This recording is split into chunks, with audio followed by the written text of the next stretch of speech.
Kalau begitu bekam itu hukumnya sunnah atau mubah?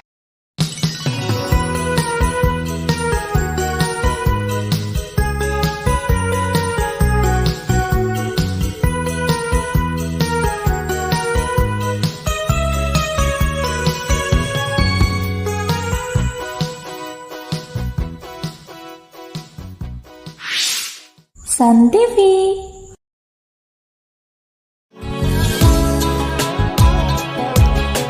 Assalamualaikum warahmatullahi wabarakatuh. Alhamdulillah wa syukrulillah wa la na'budu illa iyyah wa la hawla wa la quwwata illa billah. Allahumma shalli wa sallim wa barik ala habibina Muhammadin wa ala alihi wa ashabi ajma'in, amma ba'd. Sahabat Sun TV dimanapun sahabat berada, mudah-mudahan sahabat dan kita semua senantiasa diberkahi Allah Subhanahu wa Ta'ala. Mudah-mudahan Allah selalu menjaga sehat dan bahagia kita, dan mudah-mudahan Allah melestarikan keselamatan hidup kita, iman Islam kita, sejak di dunia ini sampai dengan di surga kelak. Amin ya rabbal alamin. Pada kesempatan kali ini kita akan membicarakan tentang bekam atau al-hijamah. Kenapa tiba-tiba saya perlu membicarakan ini di forum kita melalui channel Sun TV ini?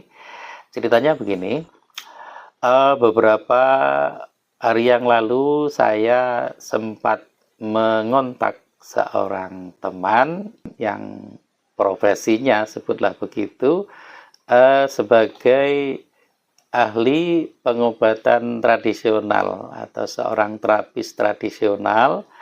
Tetapi sebagian orang menyebut profesi ini sebagai pengobatan ala Nabi atau tibun nabawi. Mungkin alasannya karena praktek-praktek ini memang mencontoh apa-apa yang dilakukan oleh Rasulullah, yang dipraktekkan pada masa Rasulullah, yang juga dianjurkan oleh Rasulullah. Baik, ketika itu saya minta waktu kepada dia untuk datang ke rumah, Saya ingin melakukan bekam atau al-hijamah tadi. Kemudian beliau menyarankan, bahasanya itu, Ustadz, kalau ingin melaksanakan sunnahnya itu kalau bekam itu pada tanggal-tanggal 17, tanggal 19, tanggal 21. Oh gitu ya, kata saya. Iya Ustadz, itu yang disunahkan. Artinya tanggal 17, tanggal 19, tanggal 21, yakni di bulan penanggalan Islam atau penanggalan Komariah ya, bukan penanggalan Masehi. Nah, kemudian ya oke lah, karena waktunya masih ada sekitar 1 pekan lebih, saya bilang tolong nanti saya diingatkan ya, saya terkadang lupa begitu ya. Kemudian oh ya, nanti kalau sudah harinya, misalnya sore Ustadz mau pakai, nanti paginya saya beritahu. Singkat cerita, hari berganti, kesibukan berjalan terus seperti biasanya. Nah itu saya benar-benar lupa begitu ya, benar-benar lupa. Saya teringat ketika izin kantor ya, izin dari kantor untuk keluar dulu, yakni ke kantor imigrasi untuk keperluan mengurus paspor. Ya insya Allah nanti di bulan Oktober akan umroh begitu ya. Meskipun makin jauh ya nggak apa-apa kan, persiapan paspor dulu begitu. Singkat cerita, ketika saya sedang dalam proses itu ada WhatsApp yang masuk. Ini intinya dari teman itu mengingatkan bahwa hari ini tanggal 24 Juli bertepatan dengan tanggal 17 Muharram katanya. Nah, Ustadz mau pilih yang 17, 19 atau 21. Jawab saya di WhatsApp itu, ya nanti coba saya cek agenda dulu begitu ya. Nanti saya beritahu ketika saya akan milih yang mana. Kemudian ternyata proses antri dan sebagainya memakan waktu. Kemudian saya putuskan karena waktunya sangat nanggung, sudah menjelang sore, maka saya beritahu ke kantor bahwa saya akan terusan untuk berbekam begitu.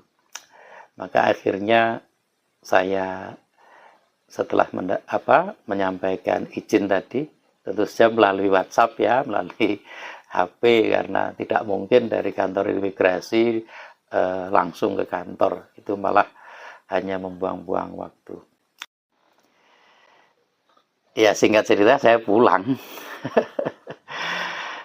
Makanya masih kelihatan ini ya, kelihatan lelahnya, suaranya suara orang lelah ini. Juga mungkin kelihatan kusut enggak wajahnya ya, tapi masih lumayan sisa gantengnya ya. Astagfirullah. Oke. Baik, nanti sebentar lagi ini adzan asar, kemudian usai asar seperti yang dijanjikan sang pembekam akan datang.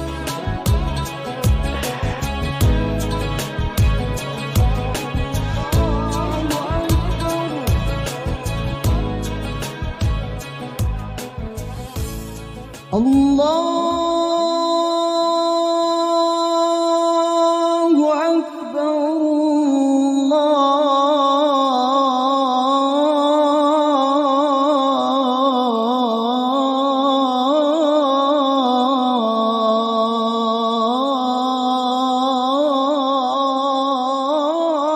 Akbar.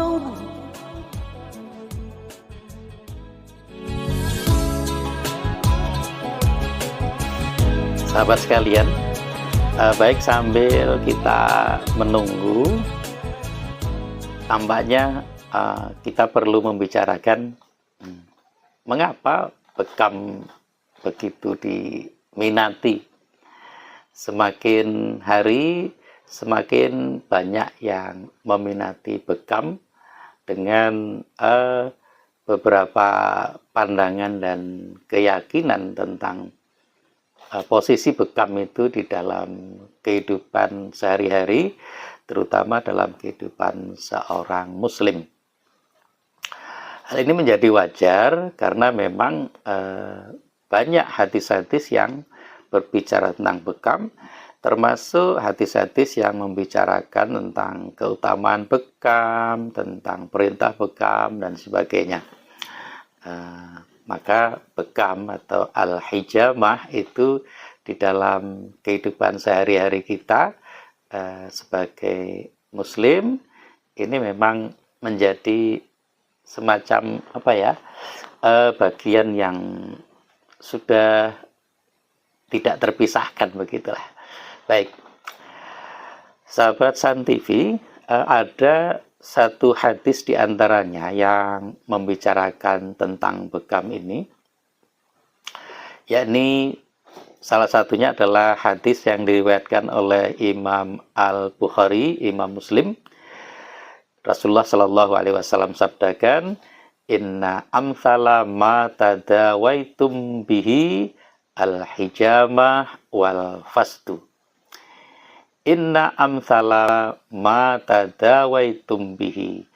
Sesungguhnya yang paling paling cocok, yang paling ideal ya bagi kalian untuk melakukan penyembuhan, pengobatan bihi dengannya, yakni yang pertama Rasul menyebut al-hijamah atau yang kita sebut dengan bekam. Yang kedua, wal fasdu. Al fasdu yang sehari-hari kita belum mendengar istilah lain selain istilah fasdu ya. Dalam hadis ini Rasul Shallallahu Alaihi Wasallam merekomendasikan adanya dua metode penyembuhan, metode kesehatan itu. Ini yang pertama dengan al-hijamah atau bekam, yang kedua dengan al-fasdu atau fasdu begitu ya.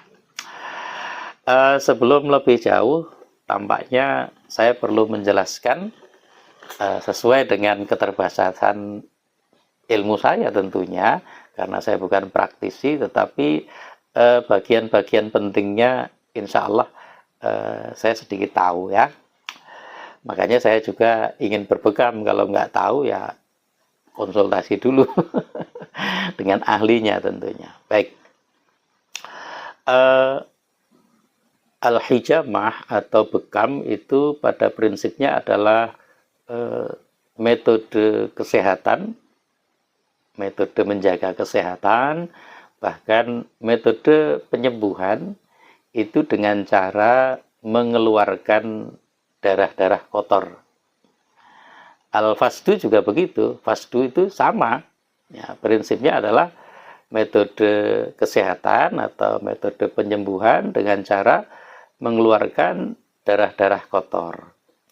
Akan tapi bedanya kalau al-hijamah atau bekam ini pengeluarannya itu melalui pembuluh-pembuluh darah kecil atau halus yang seringkali kita sebut dengan pembuluh darah kapiler ya. Sementara fasdu ini, mohon maaf, berkeringat tampaknya ya. Sementara fasdu ini adalah metode yang sama dengan bekam, cuma bedanya mengeluarkan darahnya itu melalui pembuluh-pembuluh darah besar atau yang kita sebut dengan pembuluh vena begitu ya. Nah, ini bedanya. Saya tidak akan menjelaskan kenapa saya memilih bekam dan sebagainya, karena memang yang pertama saya kenal sejak dulu itu ya baru bekam atau al-hijamah ini. Kalau orang Jawa mungkin menyebutnya cantuk ya, cantuk itu. Bekam, cantuk atau al-hijamah ini sudah lama dikenal di kalangan masyarakat kita, di Indonesia maksudnya ya, setidaknya ya di lingkungan saya begitu. Saya yakin di lingkungan sahabat juga sama ya. Sementara fasdu ini saya baru mengenalnya belum lama ya. Ya beberapa tahun terakhir gitu ya. Nah ini. Baik, kembali kepada al-hijamah. Kalau dalam hadis tadi dikatakan inna amsala ma tadawaitum bihi, sesungguhnya yang paling cocok, yang paling ideal bagi kalian untuk melakukan penyembuhan dengannya adalah al-hijamah wal fasdu, yakni bekam dan fasdu. Maka kali ini kita akan membicarakan maaf, tampaknya sudah datang itu orang ya. Membicarakan tentang bekam. Baik, sambil menunggu ya, biarin aja dia masuk ya. Apa tadi? Bekam ya. Bekam atau fasdu itu pada prinsipnya mengeluarkan darahnya itu kan melalui cara atau metode di mana kulit kita itu, bagian-bagian permukaan kulit kita itu, kalau istilah saya ya, itu dilokalisir ya dengan cara, kalau orang Jawa menyebutnya dikop gitu ya. Kalau dulu ketika saya masih kecil pernah melihat bapak saya itu dikop ya. Saya nggak tahu kalau itu namanya bekam ya, istilahnya itu dikop itu. Saya tinggal di Sumatera ketika kecil, itu di Pagar Alam. Ketika mulai SD sampai SMP saya di Metro di Lampung. Nah, orang tua saya menyebutnya dikop, gitu ya, dikop. Jadi ceritanya gini, ada gelas gitu ya. Wah, maaf tadi nggak sedia gelas ini. Ya, ini ya, anggap saja ini gelas ya, anggap saja ini gelas. Ini gelas itu ya, gelas kan begini ya. Nah itu, ini misalnya bagian punggung yang dikop, ini bagian punggung. Yang saya lihat dulu di sini ada lampu kecil, lampu uplik. Sebentar, ini minyak wangi ini anggap saja lampu ya. Ada sumbunya gitu. Ini punggung kita, itu punggung bapak saya. Kemudian dinyalakan gitu ya, dinyalakan, setelah hidup ditutup dengan si gelas itu.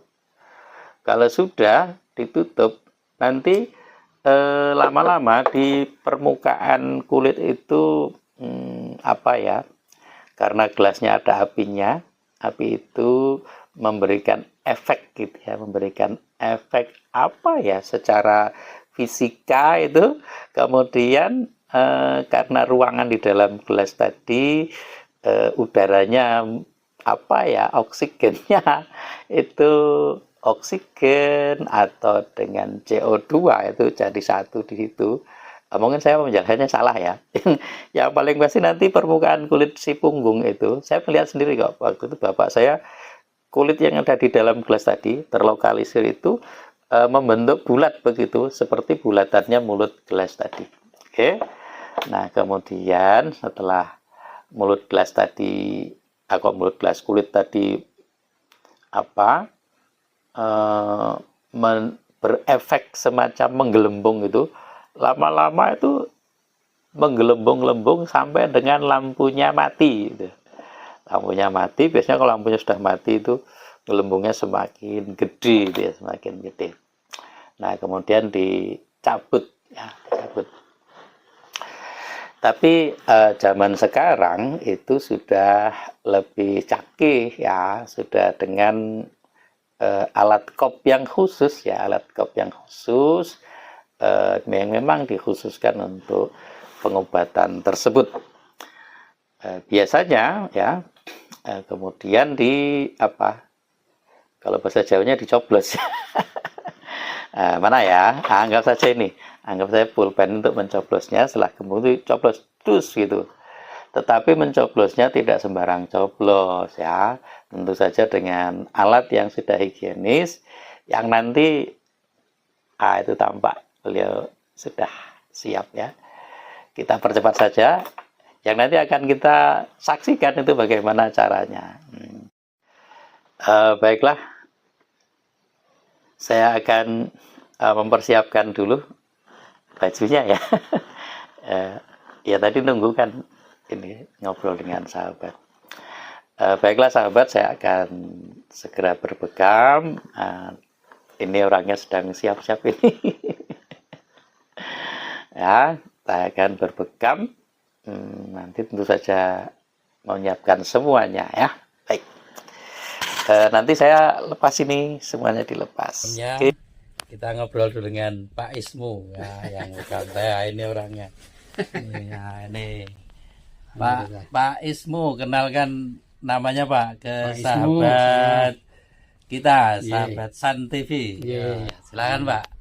Saya Ngobrol, Pak Ismu, alhamdulillah. Saya Pak Ismu adalah terapis bekam, ruqyah, hipnoterapi, fisioterapi, kemudian pijat. Kemudian saya dulu juga praktisi tenaga dalam, tapi saya mulai 2010 sudah tidak praktek karena dicurigai saya memakai jin. Jadi saya lebih baik daripada dicurigai pakai jin, saya tidak praktek menggunakan tenaga dalam. Nah, sekarang prakteknya apa aja Pak? Saya ruqyah masih, bekam masih, Bekam, ruqyah, pijat, kemudian fisioterapi, hipnoterapi. fisioterapi, hipnoterapi. Kalau perempuan gimana Pak? Kalau perempuan nanti yang membekam istri saya. Untuk akhwat-akhwat, ikhwan-ikhwan. Ya. Di sana betul-betul kita jaga metode sunnah, betul-betul tidak boleh kalau yang Gitu. kalau yang akhwat dibekam dengan ikhwan tidak boleh. Oh ya, jadi teman-teman yang akhwat, teman-teman putri, para cewek ya, kalau mau bekam, mau pijat, hipnoterapi dan lain-lain tadi bisa Kalau hipnoterapi saya. ngubungi Pak Ismu, Iya. nanti ada istri beliau yang melayani gitu.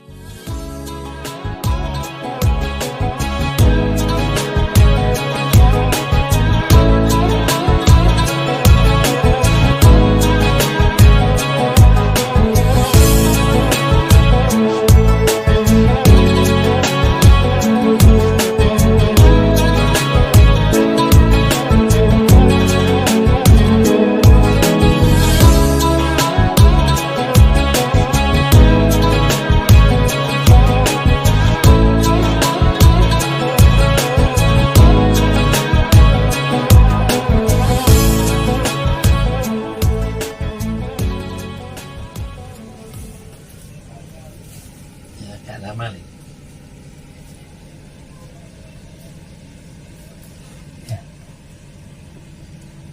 Ini sudah kemerah-merahan.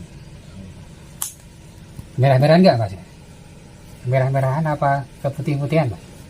Kemerahan nih Pak. Kemerahan. Kemerah-merahan. Merah-merahan ini jadi kan.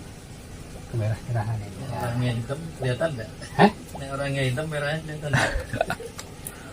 Orangnya? Ini orangnya hitam. Oh, tetap kelihatan. Kelihatan. Kelihatan ini. Jadi, ini namanya bekam seluncur. Ini pasti karena ini namanya bekam seluncur untuk supaya maaf. Jadi kalau nanti di bekam itu sudah nggak sakit, sama sekali nggak sakit. Dia tusuk itu nggak sakit, digores nggak sakit. Nah, tujuannya itu. Bismillahirrahmanirrahim. Allahumma sholli ala Muhammad.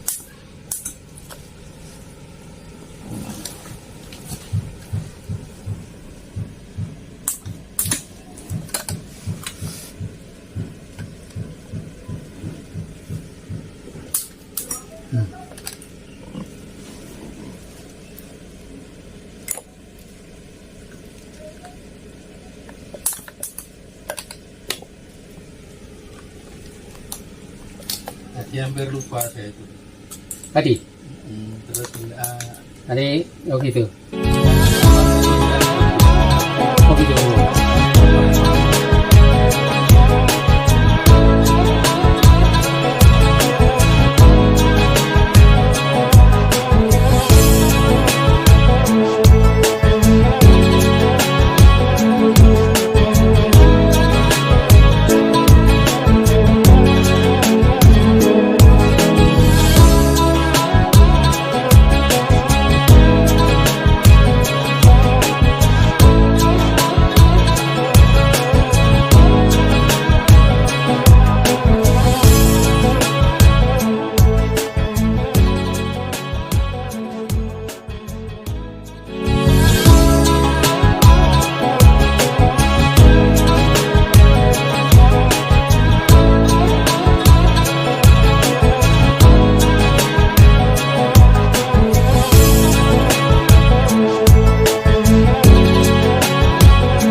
berarti pas tanggal ini ya? Pas ini tanggal 17 Hijriah ini. 17 Hijriah.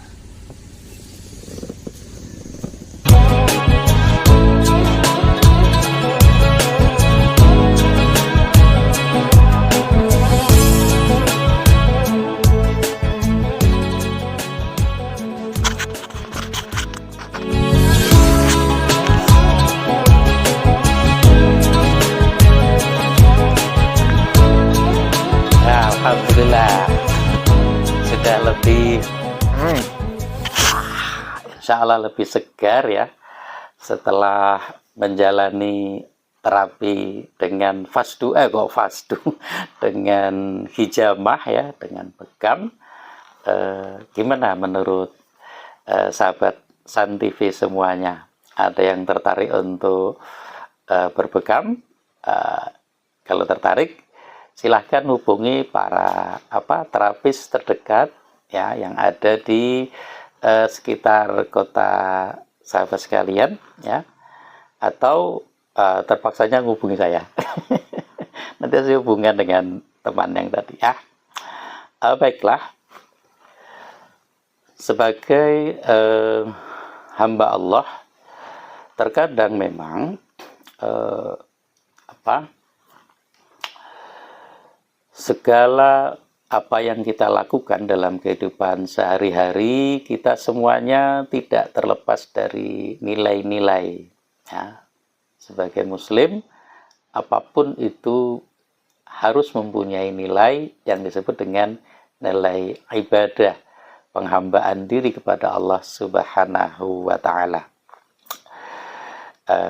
Yang dalam hal ini kan dalil atau pedoman rujukan yang paling umum itu kan salah satu firman Allah, A'udzubillahi minasyaitonirrajim, Bismillahirrahmanirrahim, wa ma khalaqtul jinna wal insa illa liya'budun, wa ma khalaqtul jinna, dan tidaklah kata Allah, aku ciptakan bangsa jin wal insa, dan bangsa manusia, illa liya'buduni, kecuali untuk beribadah, mengabdi kepadaku. Sahabat sekalian, inilah yang menjadi dasar bagi setiap kita, bahwasanya apa yang menjadi aktivitas kita sebenarnya di sana ada ladang untuk mendapatkan pahala beribadah.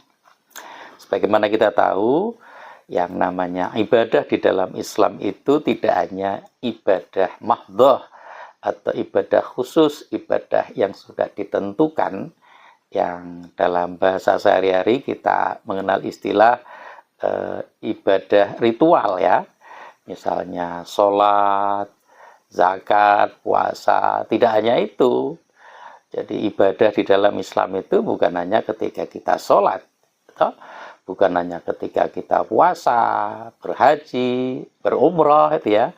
Ya mohon doakan ya, mudah-mudahan umroh saya lancar ya, meskipun masih insya Allah di bulan Oktober nanti. Ya tidak hanya itu ibadah itu, tetapi ibadah di dalam Islam selain ibadah mahdhah atau ibadah ritual, itu ada ibadah ghairu mahdhah atau ibadah yang tidak ditentukan ya, yang bersifat umum, maksudnya segala perintah kebaikan yang Allah perintahkan, yang Nabi tuntunkan, itu adalah seluruhnya ibadah, atau disebut ibadah ghairu mahdhah atau ibadah sosial ya. Seorang muslim dalam kehidupannya terikat oleh salah satu dari apakah ibadah ritual ataukah ibadah sosial. Maka dalam kehidupan kita tidak ada hari tanpa ibadah. Artinya apapun yang kita lakukan itu bernilai ibadah. Termasuk saat kita meluangkan waktu melalui channel ini, insya Allah ini merupakan ibadah. Kira-kira masih ibadah ritual atau ibadah sosial ini? Oke, ibadah sosial ya. Karena itu kalau kita membuat konten ya konten-konten yang baik ya. Jangan sampai konten-konten yang menjuruskan orang untuk melakukan perbuatan-perbuatan yang sia-sia, perbuatan yang tidak baik, apalagi yang bisa menginspirasi orang melakukan perbuatan-perbuatan yang munkar begitu. Baik, kembali kepada al-hijamah atau bekam ya. Lalu bekam itu termasuk ibadah ritual atau ibadah sosial ya, ibadah mahdhah ataukah ghairu mahdhah. Tentu saja kita bisa melihat hal ini dari apa yang tadi disabdakan oleh Rasulullah Shallallahu Alaihi Wasallam di dalam hadis riwayat Imam Al Bukhari, Imam Muslim, ya. Inna amsala ma tadawaitum bihi al hijamah wal fasdu. Sesungguhnya yang paling ideal, ya, yang paling cocok buat kalian untuk melakukan pengobatan dengannya adalah melalui metode bekam dan fasdu. Ini kalimat berita, kalimat pernyataan, ya, tetapi di sini tersirat sebuah perintah, sebagaimana yang pada hadis-hadis yang lain, ya, itu ada perintahnya, bahkan ada juga hadis-hadis tentang kebaikan-kebaikan, keutamaan yang ada di dalam bekam tersebut. Namun demikian, betapapun bekam ini dilakukan oleh Rasulullah Shallallahu Alaihi Wasallam, bahkan diperintahkan oleh beliau, namun demikian tidak serta-merta apa yang dilakukan Rasulullah itu menjadi sesuatu yang bersifat ibadah ritual, begitu kan? Kita harus melihat dari sisi aspek-aspek kaifiyahnya. Jadi ciri-ciri ibadah ritual atau ibadah mahdhah itu kan ditentukan kaifiyahnya, ditentukan waktunya. Misalnya sholat kan, waktunya sudah jelas, itu sholat zuhur waktu matahari posisi di mana, sholat asar ketika posisi matahari seperti apa, dan seterusnya. Kemudian cara-caranya sudah seperti itu, tidak boleh diubah-ubah, ya. Misalnya kalau sholat subuh 2 rakaat, itu kan urut-urutannya, bacaannya sudah seperti itu, tidak boleh dibalik, ditambah atau dikurang-kurangi, misalnya seperti itu. Sholat zuhur, asar, dan seterusnya. Demikian juga dengan sholat-sholat sunat, ditentukan waktu dan caranya, begitu. Nah, yang semacam ini sudah jelas itu ibadah mahdhah. Misalnya juga puasa, zakat, haji, umroh. Ya, kalau haji otomatis umroh, kalau umroh belum tentu haji, gitu ya. Di dalam haji ada umroh, di dalam umroh belum tentu ada hajinya, gitu ya. Baik. Kemudian kalau ibadah ghairu mahdhah, ya kebaikan yang diperintahkan, dianjurkan, tetapi tidak ditentukan caranya, ya. Caranya bisa dimodifikasi. Kalau sholat, misalnya sholat itu kita tidak boleh memodifikasi, misalnya karena kita ini ahli bela diri, itu takbiratul ihramnya tidak Allahu Akbar, tetapi gerakannya tidak seperti ini misalnya, tetapi malah gitu. Ini tidak bisa, ya. Jadi Allahu Akbar itu tidak bisa, ya. Atau ketika kita seorang dirijen, gitu ya, kemudian dengan gerakan Allah, itu tidak bisa, ya, nggak boleh diubah-ubah. Nah, kemudian kalau ghairu mahdhah itu hanya diperintahkan, kalaupun Nabi pernah mencontohkan dari sisi halal tertentu, misalnya alat untuk, kalau tadi bahasa Jawa mengkop itu, ya, di zaman Rasulullah tidak dengan gelas, karena memang waktu itu gelas, ya, gelas kaca itu, ya, zaman Rasulullah belum ada kan, ya. Kalaupun ada mungkin belum seperti sekarang. Dulu kop itu kop itu menggunakan tanduk, ya, menggunakan tanduk. Jadi tanduk, ya. Kemudian kalau tanduk begini dipotong kan, nanti di sana ada efeknya yang bisa, bagiannya yang bisa dibuat sehingga mempunyai efek berlubang, berongga. Nah, rongganya itu yang digunakan untuk mengkop. Sehingga yang semacam ini menunjukkan bahwasanya itu bukan ibadah mahdhah, ya, bukan ibadah mahdhah. Namun demikian memang ada beberapa pendapat. Kalau begitu bekam itu hukumnya sunnah atau mubah, gitu ya. Kalau sunnah berarti itu mengandung nilai ibadah itu yang ditekankan harus dilakukan, ya. Tapi kalau mubah ya kebaikan yang bernilai ibadah, tetapi apa ya, boleh dilakukan boleh tidak gitu kan. Jadi tidak harus metode pengobatan itu harus dengan bekam begitu. Tapi kalau sunnah itu, kalau ada metode yang lain itu kita mengupayakan menggunakan metode bekam jauh lebih ditekankan dengan motivasi itu adalah mengikuti sunnah Nabi Shallallahu Alaihi Wasallam. Kalau dikatakan sunnah, maka bekam ini memang merupakan bagian dari apa ya, tuntunan Rasul ya, semacam puasa sunat ya, semacam sholat tahiyatul masjid itu, kemudian semacam ini bagi laki-laki yang berjenggot, jenggotnya dipelihara, dirapihkan, itu sunat gitu ya, sunnah yang juga hukumnya sunat gitu. Nah, tapi kalau bekam ini kan perkara-perkara duniawi biasa ya, perkara dunia biasa itu yang memang di masa Rasulullah metode pengobatan itu banyak gitu ya, banyak.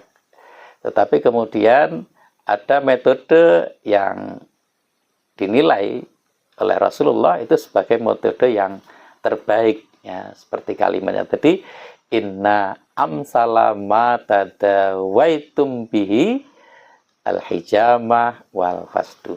Dengan istilah sesungguhnya yang paling ideal buat kalian itu untuk melakukan pengobatan dengannya adalah dengan apa tadi, hijamah dan fasdu ya, bekam dan fasdu. Namun terlepas dari perbedaan pandangan ya, yang pasti bekam ini bukanlah ibadah mahdoh, tetapi ibadah ghairu mahdoh. Ibadah ghairu mahdoh itu hukumnya ada yang sunat ya, ada yang mubah ya. Kemudian perbedaan pandangannya ada pada hukum sunat dan hukum mubah ini. Namun bagi saya pribadi, saya persilahkan kepada sahabat sekalian ya, kalau yang meyakini itu sebagai kesunatan ya, ditekankan begitu ya, silahkan untuk diyakini itu. Bagi yang mengatakan mubah ya silahkan diyakini itu, tetapi dengan catatan silahkan untuk dikaji lebih mendalam ya, karena forum ini bukan tempatnya untuk mengkaji itu, tetapi sekedar berbagi saja, menginspirasi bahwa betapa pentingnya berbekam tersebut. Kemudian terlepas dari sunat dan mubahnya ya, yang jelas bekam ini adalah satu ibadah ya, ibadah khairu mahdoh. Kenapa? Dalam Islam itu segala yang baik adalah ibadah ya, kalau kita lakukan dengan niat untuk beribadah. Kita menjaga kesehatan, ibadah ya, berolahraga juga ibadah. Maka kalau berolahraga niatilah untuk niat menjaga kesehatan misalnya, dan seterusnya dan seterusnya. Kembali kepada bekam, tampaknya bekam ini sudah menyatu dengan tradisi kesehatan di masyarakat kita, karena itu sangat baik ya, bukan tidak ada salahnya, sangat baik ini kalau kita merutinkan untuk berbekam. Yang namanya merutinkan itu ya sesuai dengan kondisi fisik masing-masing ya, kondisi fisik masing-masing, kemudian bisa itu entah berapa waktu sekali begitu ya. Tetapi yang bagus sebelum melakukan bekam, berkonsultasilah kepada ahlinya, kepada terapisnya ya. Kemudian kalau terapisnya mengatakan untuk panjenengan ini paling tidak 1 bulan sekali ya, laksanakan gitu kan. Ya, melaksanakannya niatnya memang untuk menjaga kesehatan ya, menjaga kesehatan baik sahabat yang meyakini sebagai sunnah maupun mubah gitu ya. Toh sama saja tetap dilakukan. Bedanya memang nilai pada nilai pada batiniahnya berbeda ya. Sahabat San TV sekalian, karena itu mudah-mudahan ini bisa menginspirasi buat kita untuk menjadikan bekam sebagai salah satu alternatif atau bahkan pilihan utama ya, alternatif utama untuk menjaga kesehatan sekaligus untuk melakukan pengobatan. Mudah-mudahan yang sedikit ini bermanfaat. Ada kurang lebihnya mohon dihalalkan. Oh ya, jangan lupa ya, bagi yang belum subscribe, silakan untuk subscribe ya. Juga jangan lupa bunyikan loncengnya gitu sampai neng begitu ya. Kemudian jangan lupa juga untuk di like, untuk di sebarluarkan, di share gitu ya. Orang Jawa mengatakan diketok tular kepada yang lain. Mudah-mudahan manfaatnya bisa lebih luas begitu. Kemudian jangan lupa juga untuk komen di bawah ya. Mudah-mudahan komen dari sahabat sekalian ini bisa memberikan manfaat yang lebih banyak pada pada aktivitas kita, terutama pada saat kita melakukan obrolan di channel ini. Baik, saya masih agak pegel-pegel tadi ya, ketika di kop banyak sekali gitu, wow gitu ya, sampai nggak bisa gerak gitu. Sebenarnya bisa gerak tapi mau gerak kayaknya kaku gitu ya. Karena itu saya mohon izin ya, setelah ini saya mau istirahat sebentar, kemudian nanti mungkin maghrib ya. Mudah-mudahan Allah selalu menjaga sehat dan bahagia kita, melestarikan keselamatan hidup kita sejak di dunia ini hingga di kelak. Nasrun minallah wa fathun qarib wa basyiril mu'minin.